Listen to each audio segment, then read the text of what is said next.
शिवोहम। प्रणाम स्वामी जी। गुरुदेव भगवान के श्री चरणों में प्रणाम। शिवोहम। स्वामी जी के चरणों में साष्टांग प्रणाम। दादा के चरणों में प्रणाम। जय शिवोहम। गुरुदेव के चरणों में साष्टांग प्रणाम। शिवोहम दादा। प्रणाम कोटि कोटि प्रणाम बाबू जी। शिवोहम। प्रणाम गुरुदेव जी, आपके चरणों में कोटि कोटि प्रणाम।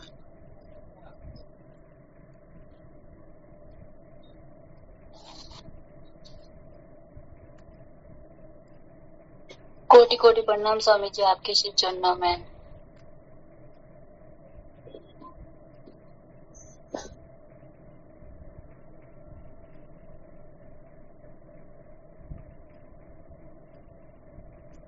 प्रणाम स्वामी जी। शिवोहम।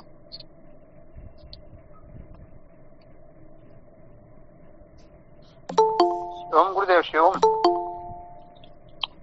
शिवोम चरण स्पर्श। शिवोम गुरुदेव।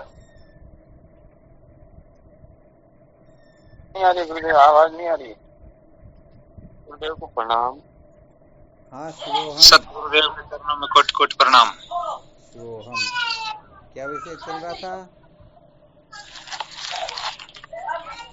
संसार को बनाए रखकर कभी भी सत्य का साक्षात्कार नहीं किया जा सकता। बहुत अच्छा। संसार को बनाए रखकर कभी भी सत्य का साक्षात्कार नहीं किया जा सकता, यही चल रहा था ना विषय? जी गुरुदेव। क्या सुना रहे थे इसके अंतर्गत?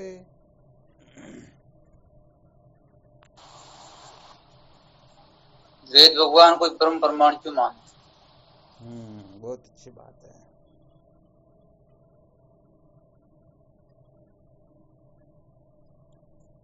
साधक जब सत्य के साक्षात्कार के लिए निकलता है तो उसे सर्वप्रथम इस रहस्य को अच्छी तरह से समझना अत्यंत अत्यंत आवश्यक होता है। जिस प्रकार से कोई देशांतर के लिए गमन करना चाहता हो तो वह जैसे ही घर से निकलेगा, स्टेशन पर पहुंचेगा तो साधन का चयन करेगा। यदि साधन का चयन गलत हो गया तो बताओ मंजिल पर पहुंचेगा या और भटक जाएगा? भटक जाएगा। बिल्कुल बिल्कुल सत्य वचन है।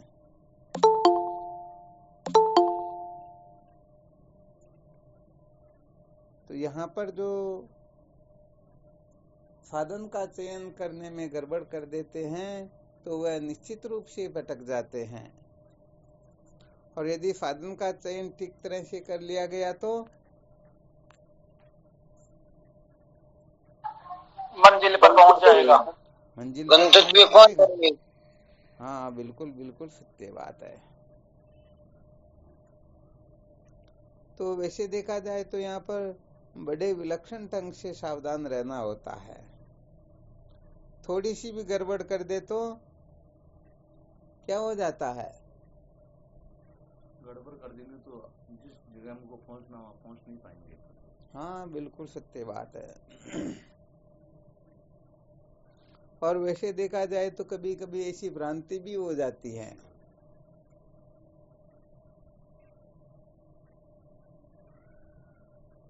बस के ऊपर जो नंबर लिखा होता है बस के ऊपर या ट्रेन के ऊपर,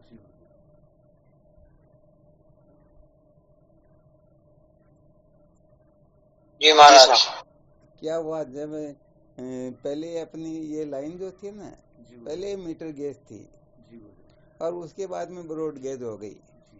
तो जब ब्रॉड गेज हो गई उस समय सबसे पहले जो ट्रेन में बैठे ना, तो हमारे को जाना था अजमेर से ब्यावर की तरफ, जोधपुर की तरफ जाना था।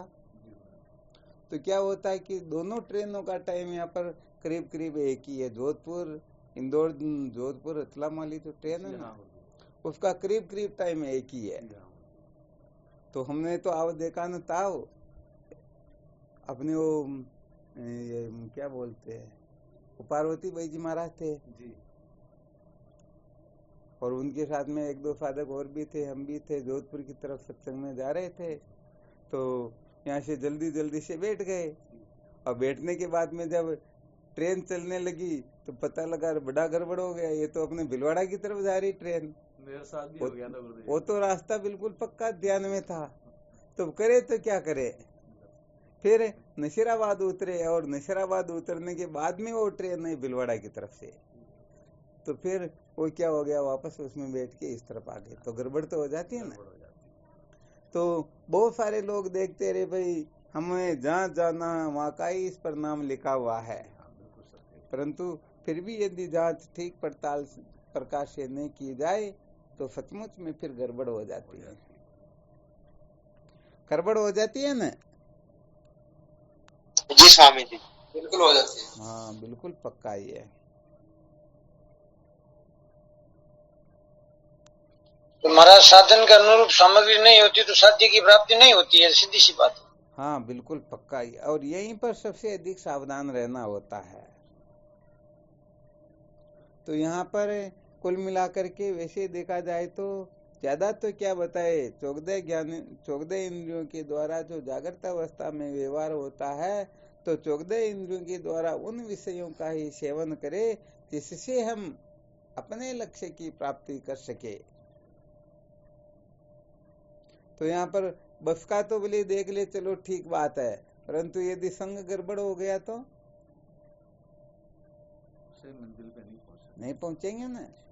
तो यहाँ पर सबसे पहली बात तो ये है कि लक्ष्य का निर्धारण करना भी अत्यंत दुर्लभ होता है, और लक्ष्य का निर्धारण करने के पश्चात भी साधनों का चयन करना ये साधारण बात नहीं होती है।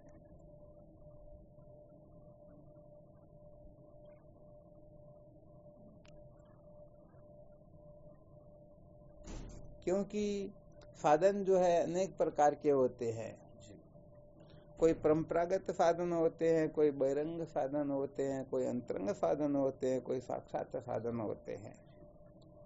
अपने को किस साधन का चयन करना है, किसको महत्व देना है, किसको महत्व दे करके हम ऊपर उठ सकते हैं, इन समस्त क्रियाकलापों का बहुत अच्छी तरह से ध्यान रखना होता है।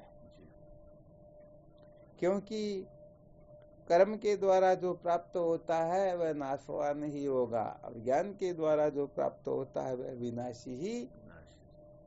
तो हम चाहते तो अविनाशी सुख को प्राप्त करना, अविनाशी तत्व को तो जानना चाहते हैं और करते हैं कर्म के द्वारा प्राप्त करना चाहते हैं। कर्म के द्वारा कभी भी अविनाशी वस्तु की प्राप्ति होती है क्या? तो यहाँ पर लक्ष्य में और साधन में मेल नहीं खा रहा है, ठीक है ना। यहाँ पर हम देखना तो चाहते हैं परंतु आंख को बंद करके देखना चाहते हैं, तो लक्ष्य अपना भले ही ठीक हो कि मुझे कुछ न कुछ देखना है, परंतु आंख बंद करके देख रहा है तो समझ लेना गड़बड़ हो रही है। तो यहाँ पर सबसे अधिक सावधानी यही पर रखनी होती है कि सचमुच में हम जिसको प्राप्त करना चाहते हैं उनके लिए साधनों का हम ठीक प्रकार से चयन करें। साधनों में थोड़ी बहुत भी गड़बड़ होगी तो सचमुच में उसका जो लक्ष्य है वो कमजोर हो जाएगा। तो यहाँ पर अपनी चर्चा चल रही थी अविद्या के बंधन से मुक्त होने के लिए किस साधन का चयन करे। तो यहाँ पर यह स्पष्ट हो गया, सारा का सारा बंधन अज्ञान से ही होता है, अज्ञान की निवृत्ति से ही हम अपने जीवन को धन्य बना सकते हैं। तो एन किन प्रकारेण जिससे अज्ञान की निवृत्ति होती है, अर्थात अज्ञान को जो ध्वंस कर दे, वास्तव में वह साधन ही ग्राह्य है, और जिससे अज्ञान की निवृत्ति नहीं होती बल्कि अज्ञान और पुष्ट होता है, वह साधन उसके लिए साधक न होकर के बाधक ही होगा। तो अनेक प्रकार से मंथन करके देखा जाए तो अज्ञान की निवृत्ति केवल और केवल मात्र ज्ञान से ही होती है, अथवा ऐसा समझना चाहिए अज्ञान की निवृत्ति जिस साधन करके भी होती है, समझो वही साधन प्रमाण होता है, वही साधन ग्राह्य होता है, उसी को ग्रहण करना चाहिए। तो यहाँ तक तो कंप्लीट है ना बिल्कुल कि भाई अज्ञान से ही बंधन होता है, अज्ञान की निवृत्ति ही जीवन की सार्थकता है। किसी को कोई संशय नहीं ना? कोई संशय नहीं है इसके अंदर। तो बस अज्ञान की जो निवृत्ति है, ये जितने भी हैं ये अज्ञान की निवृत्ति नहीं करवाते हैं। कोई तो स्वर्ग की प्राप्ति करवाते हैं, कोई ब्रह्मलोक की प्राप्ति करवाते हैं, कोई दृष्टा स्वरूप में स्थित करवाते हैं, कोई समाधि लगवाते हैं, कोई विवेकादि साधनों को उदय करवाते हैं। कुल मिलाकर के अनेक अनेक प्रकार के जो है ना, ये कुछ न कुछ करवाते ही करवाते हैं। परंतु हम चाहते हैं कि अज्ञान की निवृत्ति हो, तो अज्ञान की निवृत्ति तो अज्ञान के कार्यों से हो नहीं सकती है। अज्ञान की निवृत्ति किससे होगी? जिससे होगी वह साधन ही सचमुच में परम प्रमाण होगा। तो हर प्रकार से विचार करके मंथन करके देखा जाए तो केवल और केवल मात्र उपनिषद ही अर्थात श्रुति माता ही अज्ञान की निवृत्ति में पूर्ण रूप से सक्षम है। बाकी जो है ये पूर्ण रूप से सक्षम है नहीं। जो ग्रंथ नाम की महिमा का वर्णन कर रहा है वह नाम का निषेध थोड़े करवाएगा क्या? यदि करें तो शास्त्रीय गड़बड़ हो गया ना। जिसमें इतिहास पुराण की चर्चा की जा रही है तो प्रसंगवश ऐसे सूत्र आएंगे, परंतु वो बाकी का बहुत सारा पड़ा हुआ होगा, तो उसके सामने ये थोड़े से कचरे को कौन देखेंगे? कहेंगे भाई ये तो कचरा है, असली चीज तो इसमें ये है। तो ये बिल्कुल खरी बात है कि अज्ञान की निवृत्ति में केवल और केवल मात्र उपनिषद ही प्रमाण है। वेद भगवान ही अज्ञान की निवृत्ति का मजबूत साधन बता सकते हैं। वास्तव में साधन क्या है वो बता सकते हैं। तो वैसे देखा जाए तो वेद भगवान की शरण में तो बहुत जाते, तो जिस प्रयोजन करके जाते हैं, अंतःकरण की शुद्धि के लिए जाते हैं, उनको निष्काम कर्म का उपदेश कर देते हैं। जो विक्षेप से मुक्त होने के लिए जाते हैं उनके लिए उपासना का वर्णन है। परंतु जो अज्ञान के बंधन से छूटना चाहता हो उसके लिए ब्रह्म विद्या का उपदेश किया गया है। तो यहाँ पर असली सूत्र यही निकला कि अज्ञान की निवृत्ति जो है केवल और केवल मात्र वेद भगवान से ही होती है। अतः वेद भगवान ही परम प्रमाण है। किस मामले में परम प्रमाण है?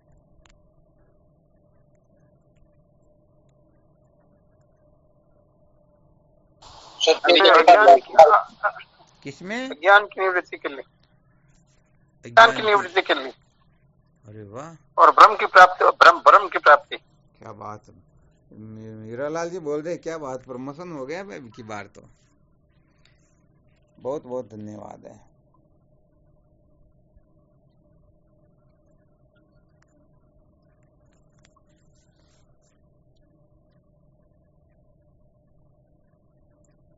तो यहाँ पर वेद भगवान ही परम प्रमाण ऐसा कहकर क्या संकेत किया जा रहा है?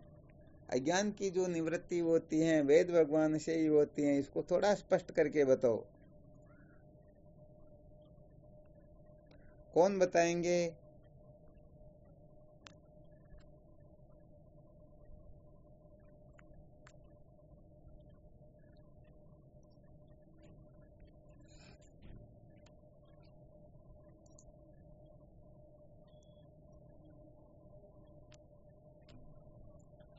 कोई नहीं?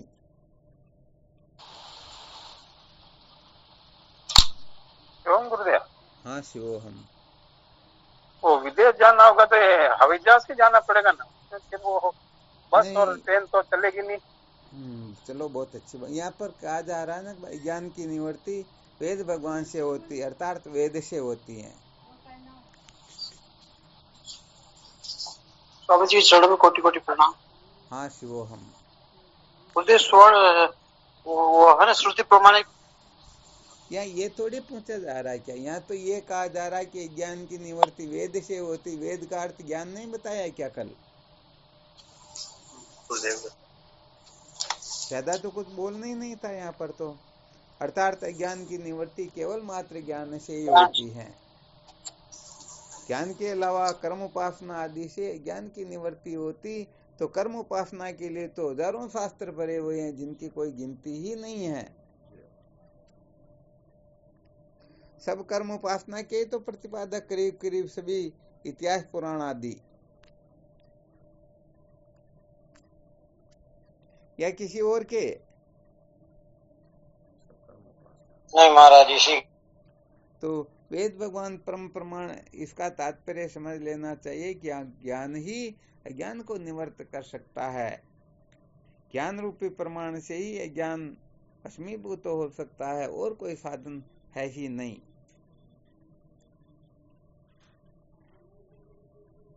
अच्छा, और भी कोई किसी भी प्रकार का कोई सूत्र दृष्टिगोचर हो रहा हो?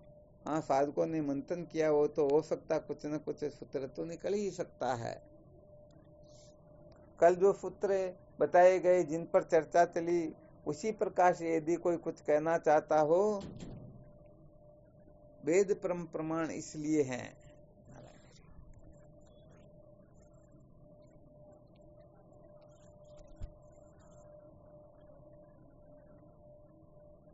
कोई नहीं?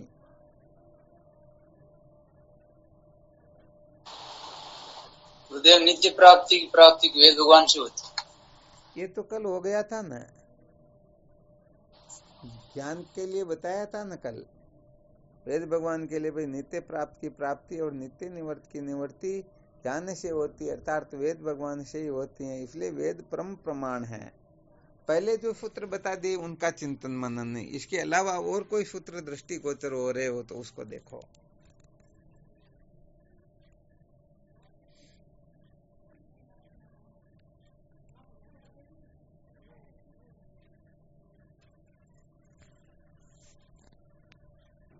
प्रणाम गुरुदेव भगवान। हाँ शिवोहम। गुरुदेव, भगवान कृष्ण कहते हैं कि वेद में ओंकार रूप से मैं स्थित हूँ। तो जब भगवान स्वयं की ही उसमें उपस्थित है, भगवान की वाणी है, तो उससे अच्छा और प्रमाण क्या हो सकता है?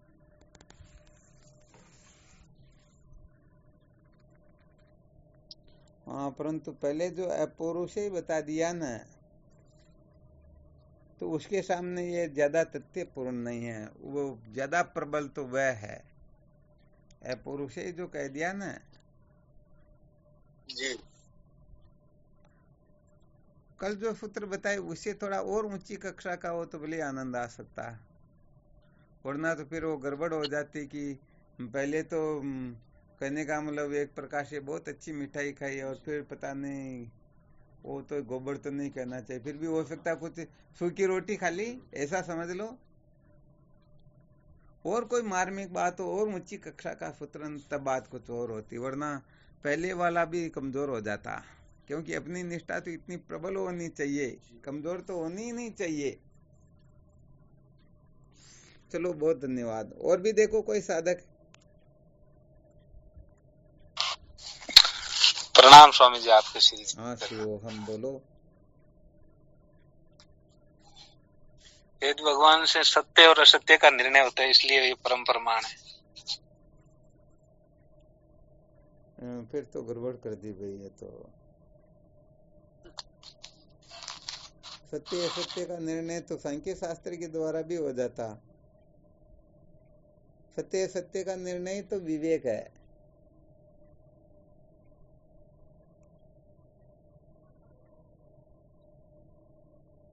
चलो, फिर भी बहुत अच्छी बात है, धन्यवाद है। सत्य असत्य का निर्णय वेद भगवान के सिवाय सचमुच में किसी से हो सकता ही नहीं। और नित्य निवर्त की निवर्ति, नित्य प्राप्ति की प्राप्ति, इस प्रकार के सूत्र, ऐसे बड़े मार्मिक सूत्र होना, अथवा आत्मा व ब्रह्म के एकत्व में केवल मात्र श्रुति माता ही प्रबल प्रमाण है, और कोई प्रमाण है ही नहीं। इस प्रकार के और कोई सूत्र वो तो देखो देखे।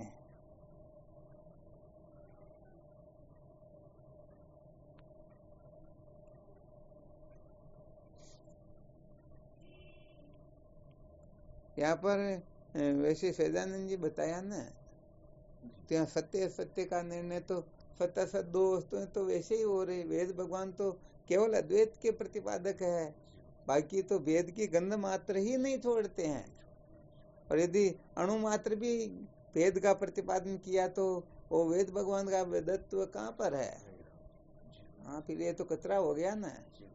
इसलिए वेद भगवान तो ऐसे पुत्र का दिग्दर्शन करवाता जिसको कल्प कल्पांतर तक कोई समाधि लगा करके भी नहीं जान सकता, सालों के समय पे मुक्तियां प्राप्त करके भी नहीं जान सकता, पता नहीं क्या का क्या कर ले फिर भी नहीं समझ सकता, नहीं जान सकता, ऐसे तत्वों का प्रतिपादक है।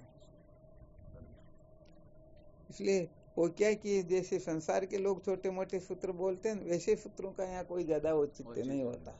यहाँ पर तो युक्ति पूर्वक हम जिसको सिद्ध करके बता दे और जिसका खंडन करने की सामर्थ्य सृष्टि में किसी में हो ही नहीं, ऐसी बात बताएंगे तभी काम चलेगा। यहाँ पर 5 पंच कुछ बातें करे तो वहाँ पर किसी के खंडन मंडन के लिए तर्क वितर्क करे, ये बात अलग हो सकती है, परंतु सुप्रीम कोर्ट में खड़े होकर के फिर वहाँ जो कुछ भी कहा जा रहा है उसका कैसे खंडन किया जाए, कैसे क्या होता, वो बड़ी विलक्षण बात होती है। यहाँ पर तो 5 पंचों में तो बेचारे पड़े हुए होते ही नहीं है, इसलिए जैसा होता वैसे ही चल जाता। वहां पर तो सब अंदर जो भी बैठे हुए बड़े खतरनाक विद्वान होते हैं, वकीलों को भी समझा दे, ऐसे ऐसे भी बैठे होते हैं। तो वहां तो फिर उसी स्टाइल से उसी हिसाब से बोलना होता। घर में बैठ के बातें करते वैसे काम नहीं चलता फिर वहाँ। बिल्कुल सत्य वचन, ये बात तो सांख्य शास्त्र भी समझाते थे, सत्य वचन। और भी कोई? महाराज जी, अधिष्ठान के अज्ञान से ही दुखों की प्रतीति होती है और ज्ञान ही इन अज्ञान की निवृत्ति इसे निवृत्त कर देता है। हाँ बिल्कुल सत्य होते हैं। इसी पर तो बड़ा विस्तार से वर्णन हो चुका है कि भाई ज्ञान से ही अज्ञान की निवृत्ति होती है, क्योंकि ज्ञान नित्य निवृत्ति की निवृत्ति और नित्य प्राप्त की प्राप्ति करवा देता है। चलो तो भी बहुत अच्छी बात, कुछ न कुछ कहा तो सही। ऐसे ही और कोई सूत्र किसी को अनुभव में आ रहा हो? गलत चिंता नहीं करनी चाहिए, गलत होगा तो क्या फर्क पड़ता। शिवम गुरुदेव, शिवम। हाँ शिवम बोलो। शिवम रमेश वेद भगवान आदित्य की। हाँ बोलो हीरालाल जी, क्या बोल रहे हैं? वेद भगवान आदित्य की करवाते हैं पहचान। क्या करवाते हैं? अद्वैत। अद्वैत। हाँ बहुत धन्यवाद। ये भी विलक्षण सूत्र समझा जा सकता है। केवल और केवल मात्र अद्वैत तत्व का जो प्रतिपादक है वो वेद भगवान ही कर सकते हैं। बाकी के जितने भी है ना, यहाँ पर भगत और भगवान दो तो रहेंगे, दृष्टा और दृश्य दो तो रहेंगे, कारण कार्य दो तो रहेंगे, ठीक है ना। इसलिए वेद भगवान ही अद्वैत के प्रतिपादक है। जो अद्वैत का प्रतिपादक होगा वही प्रमाण होगा। तो बहुत धन्यवाद। ये भी सूत्र बड़ा विलक्षण है, ये भी वास्तव में मनन करने योग्य है। हाँ प्रणाम गुरुदेव। शिवोहम। गुरुदेव, इसी से सत्य का साक्षात्कार होता है। हाँ बिल्कुल बिल्कुल सत्य बात है। परमार्थ सत्य का साक्षात्कार तो ये विषय भी चल चुका सुना चुके। ये भी कल की सत्संग में इस पर विवेचना हो चुकी है। हाँ रमेश कुछ कह रहा था।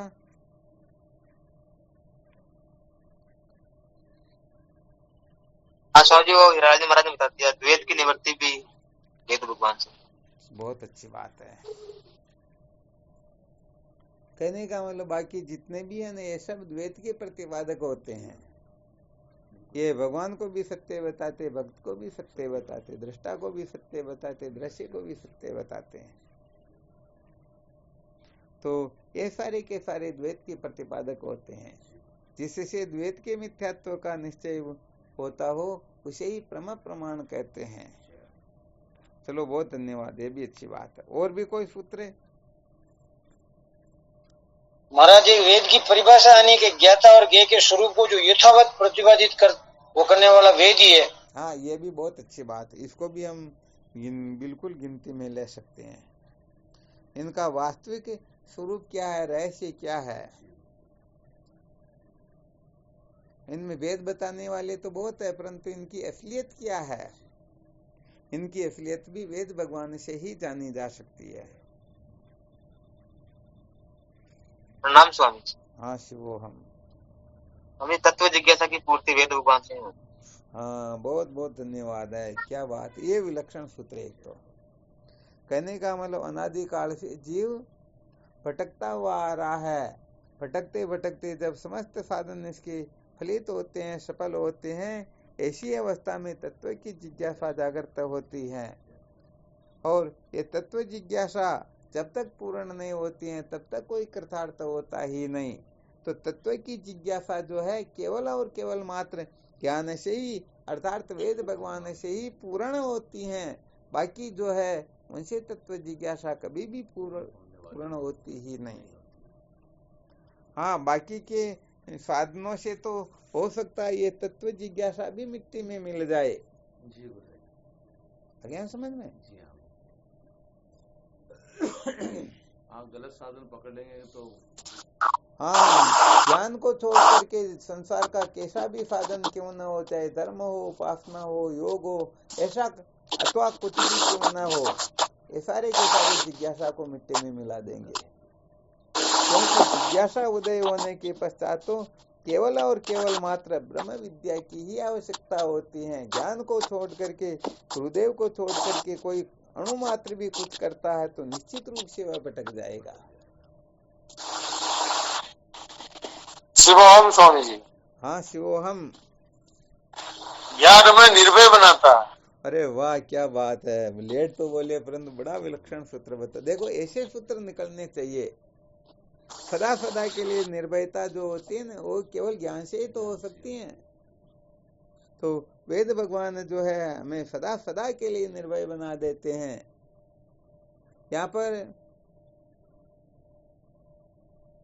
मृत्यु की तो क्या निवृत्ति करे, मृत्यु के भय को भी निवृत्त कर देते हैं। हाँ, ये बड़ा विलक्षण सूत्र है। ये सूत्र भी वास्तव में सचमुच में बड़ा विशेष है। तो कहने का मतलब जो निर्भय होना चाहता हो उसे किसका आश्रय लेना चाहिए, तो केवल और केवल मात्र वेद भगवान का, अर्थात ज्ञान को ही महत्व देना होता है। बहुत धन्यवाद, ये भी बहुत अच्छा सूत्र था। और भी कोई सूत्र? हाँ, शिवोहम। वेद भगवान आवागमन को मिटा देते। हाँ, बहुत अच्छी बात है। वेद भगवान जो है आवागमन को, चलो ये भी अच्छी बात ही है, क्योंकि ये आवागमन आदि जो है ये सब अज्ञान कृत है और अज्ञान की निवृत्ति ज्ञान से होती है। तो ज्ञान के द्वारा आवागमन की निवृत्ति हो जाती है। ये भी चलो बहुत अच्छा। प्रणाम गुरुदेव। हाँ, शिवोहम। गुरुदेव, वेद पंच की बुद्धि नसावे, अद्वय अमल ब्रह्म दर्शावे।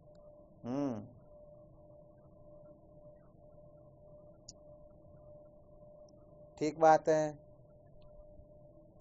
क्या अर्थ करेंगे इसका? अच्छा, वेद भगवान के द्वारा 5 प्रकार के वेदों की निवृत्ति हो जाती है और अद्वितीय ब्रह्म का साक्षात्कार होता है, इसीलिए वेद परम प्रमाण, यही कहना चाहते हो ना? जी हाँ, बहुत अच्छी बात, धन्यवाद। ये भी बिल्कुल स्वर्ण अक्षरों में लिखने लायक है।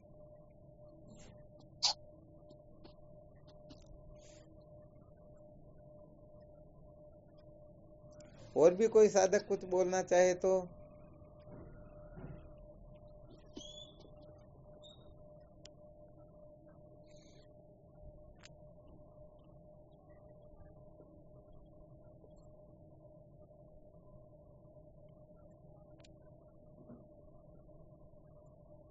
प्रणाम गुरुदेव।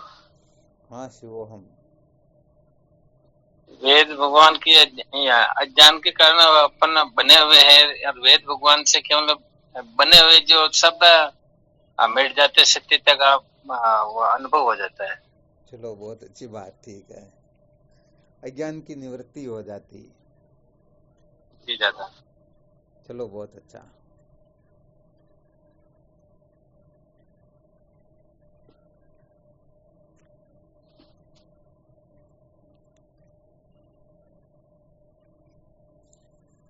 और भी कोई कारण नजर आ रहा हो तो? यहाँ पर कुल मिलाकर के सारा रहस्य ये बताना चाहते हैं कि ज्ञान से श्रेष्ठ कुछ है ही नहीं। न ही ज्ञानेन सदृशम पवित्रमिह विद्यते। ज्ञान से श्रेष्ठ और कुछ होता ही नहीं। तो ये ब्रह्म विद्या के प्रतिपादक होने से ही वेद भगवान प्रमाण है। यदि ब्रह्म विद्या का इसमें प्रतिपादन नहीं होता तो सचमुच में परम प्रमाण तो क्या प्रमाणों की गिनती में भी नहीं आते। क्योंकि होता क्या है कि मस्तिष्क जो होता है ना, ये सबसे श्रेष्ठ होता है। यदि मस्तिष्क को ही काट दिया जाए तो मस्तिष्क कहो चाहे ज्ञान कहो एक ही बात होती है। तो यहाँ पर तो कुल मिलाकर के जो ज्ञान को महत्व देने वाले हैं, हाँ वो कोई क्यों ना हो, सब आदरणीय होते हैं, सब प्रमाणित होते हैं।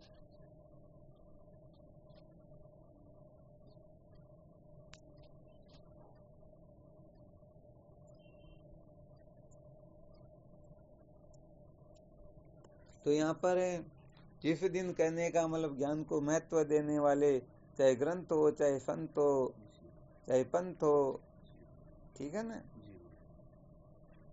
चाहे कंत हो, जिस दिन प्रिय लगने लग जाए समझ लेना चाहिए हम सचमुच में इस रहस्य को ठीक तरह से समझने लग गए, सचमुच में हम सच्चे जिज्ञासु हैं। हाँ शिव हम बोलो।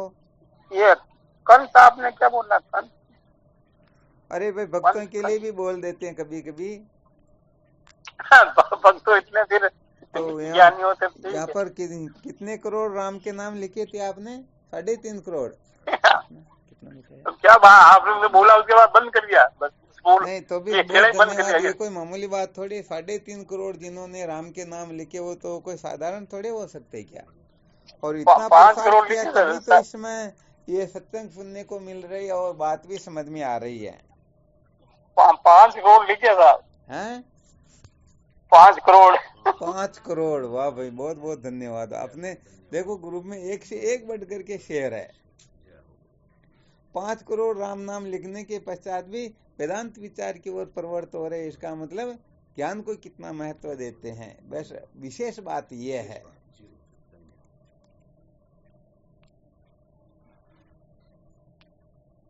अपने पहले कोई एक साधक थे जो कहते थे कि भाई हमको किसी ने बताया कोई कामना हो तो 1 लाख राम के नाम, लाख राम का नाम लिख लो, आपकी कामना पूरी हो जाएगी। उनको कोई गुरुजी की आवश्यकता रही होगी शायद, तो कहते कि मैंने 50,000 नाम लिखे और मेरे को तो गुरुजी मिल गए, फिर मैंने लिखना ही छोड़ दिया। और देखो 50,000 से भी ये हो गया तो यहाँ तो 5 करोड़ है, कोई मामूली बात थोड़ी ही है। हालांकि यदि यहीं पर अटक जाते कि इससे श्रेष्ठ कुछ और वस्तु नहीं, फिर ये ब्रह्मवेत्ता महात्माओं की दृष्टि से गिर जाते, रे भाई कचरे में ही पड़े हुए हैं। परंतु वहां से इतना करने के बाद में भी फिर ज्ञान को महत्व देते हैं। ये है विशेष समझदारी। वरना हर किसी की हिम्मत थोड़ी हो सकती है। कह दे किसी को 1 घंटे के लिए लिखो तो भी बड़ी खतरनाक बात होती है। हाँ शिवम गुरुदेव बिगड़ कामना से लिखे। हाँ बस इसीलिए तो ये ब्रह्म विद्या का सत्संग सुनने का अवसर प्राप्त हो गया। कोई चाह नहीं किसका दर्शन करे, कोई चाह नहीं रख के लिखा मेरे को कोई हनुमान जी के दर्शन हो जाए, राम जी के दर्शन हो जाए, हाँ बस वो हो जाए, वो हो जाए। जो किसी भी प्रकार की कामना न रख करके निष्काम भाव से ईश्वर प्रवृत्त होते, उन्हीं का चित्त शुद्ध होता और उसी के हृदय में तत्व की जिज्ञासा जागृत होती है, वही ब्रह्म विद्या की ओर प्रवृत्त होते हैं।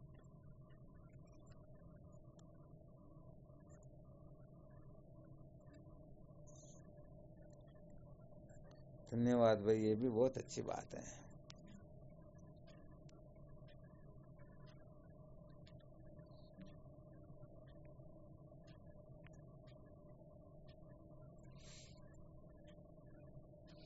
और भी कोई कुछ बताना चाहते हो? वास्तव में ज्ञान सबसे श्रेष्ठ क्यों है? ज्ञान परम प्रमाण क्यों है? ज्ञान का इतना जो महत्व गायन किया जाता है वास्तव में क्यों है?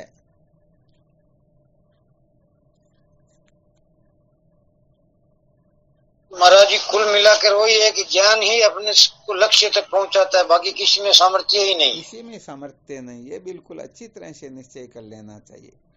बाकी जितने भी साधन होते हैं ना, जैसे वो भाला फेंकने वाले कि इसमें जितनी पावर होती वहां तक बाले को फेंक सकते हैं। तो ये जितने भी साधन है, करोड़ों करोड़ों साधन कुछ भी क्यों न ले लीजिए, इन सब साधनों की सीमा होती है। कोई स्वर्ग तक पहुंचा देते, कोई ब्रह्मलोक तक पहुंचा देते, कोई अष्ट सिद्धि नवनिधि दिलवा देते हैं। तो ये सारे के सारे जो साधन है इनकी शक्ति होती है। जब तक शक्ति, जितनी शक्ति होगी वहां तक पहुंचाया गुरुदेव, उससे आगे और शक्ति के नष्ट होते ही गिर जाएंगे नीचे, और क्या पतित तो हो जाएंगे। आ ब्रह्म भुवन लोका पुनरावर्ती नो अर्जुन है, अर्थात ब्रह्मलोक पर्यंत सारे के सारे लोग पुनरावर्ती वाले ही होते हैं। तो बस यहाँ पर यह बात बहुत अच्छी तरह से समझनी है कि ज्ञान ही सर्वश्रेष्ठ है। वैसे अभी तो ये केवल अपनी बुद्धि में बात बैठा रहे हैं, परंतु ज्ञान को सर्वश्रेष्ठ यदि हम समझ जाएंगे तो फिर उसे नीचे की कक्षा के कचरे में थोड़े पड़े रहेंगे। कीचड़ में पड़े रहे और कह रहे भाई गंगा जल से स्नान करो, गंगा जल को महत्व दो, या ऐसा करो वैसा करो, गड़बड़ी तो हो रही है। ज्ञान को महत्व देने का मतलब ज्ञान के सिवाय किसी को श्रेष्ठ समझना ही नहीं।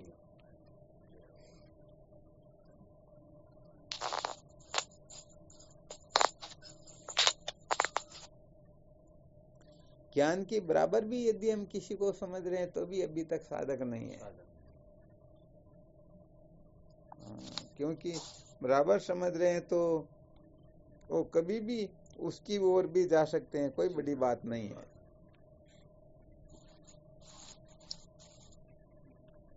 ये दो समान गुण धर्म वाली वस्तुएं अपने सामने रख दी जाए और कह दिया चाहे कि तुमको जो चाहिए इनसे प्राप्त करो चाहे इनसे प्राप्त करो, दोनों का काम एक ही है।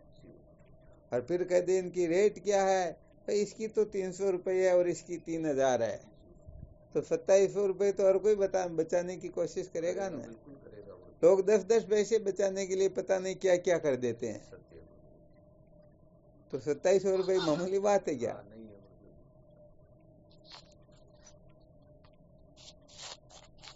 तो यहाँ पर ज्ञान के समान यदि हम किसी को महत्व देकर बैठे रहेंगे, ये भी ज्ञान के बराबर है, तो सच्ची बात यह है कि वह ज्ञान का चयन करे या न करे।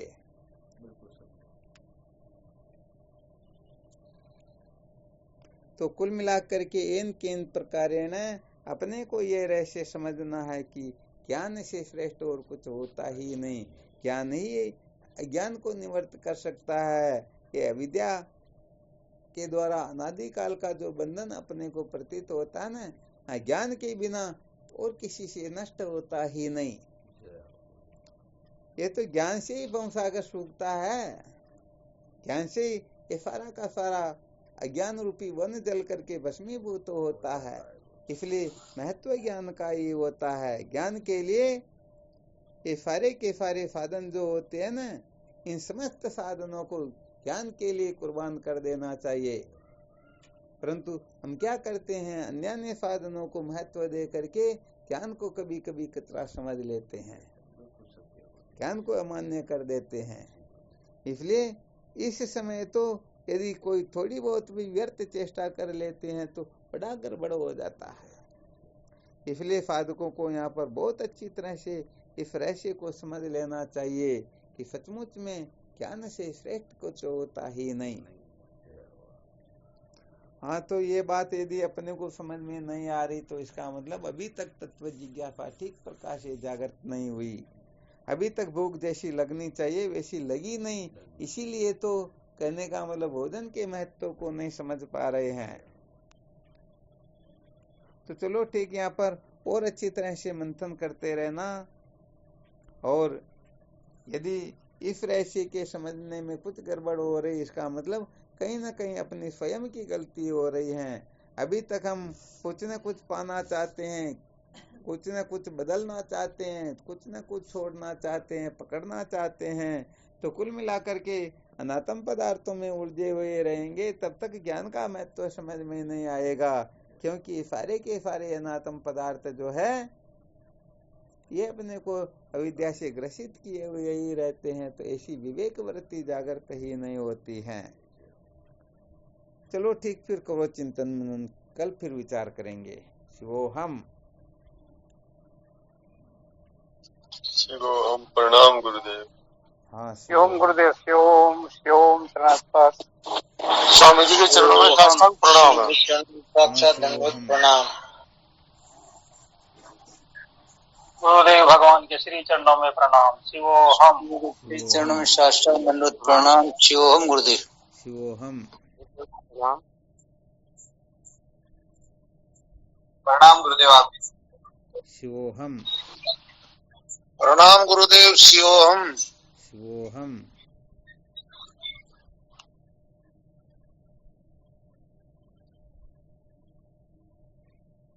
प्रणाम स्वामी जी, आपके चरणों में कोटि कोटि प्रणाम। शिवोहम।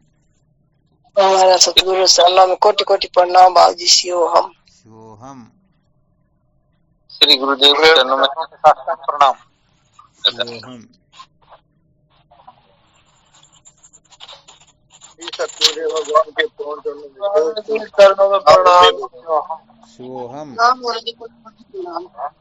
शिवोहम। प्रणाम गुरुदेव, आपके श्री चरण में बार-बार। शिवोहम। शिवोहम। शिवोहम। स्वामी जी चरणों में कोटि-कोटि प्रणाम। शिवोहम। प्रणाम। हाँ, शिवोहम। प्रणाम गुरुदेव जी, आपके चरणों में कोटि प्रणाम। शिवोहम। शिवोहम। प्रणाम आपके श्री चरणों में बारंबार। शिवोहम। प्रणाम स्वामी जी, आपके श्री चरणों में कोटि कोटि प्रणाम। शिवोहम।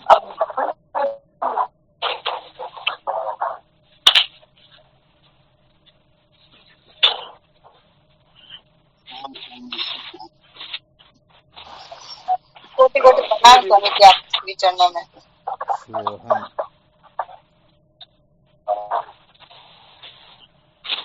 कोटि कोटि प्रणाम स्वामी जी, आपके श्री चरणों में। शिवोहम।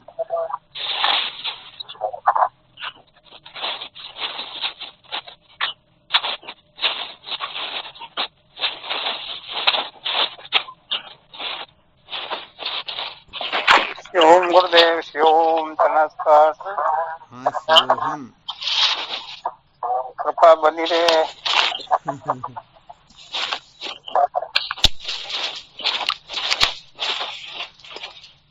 चलो ठीक करो साधन गजानन। शिवोहम।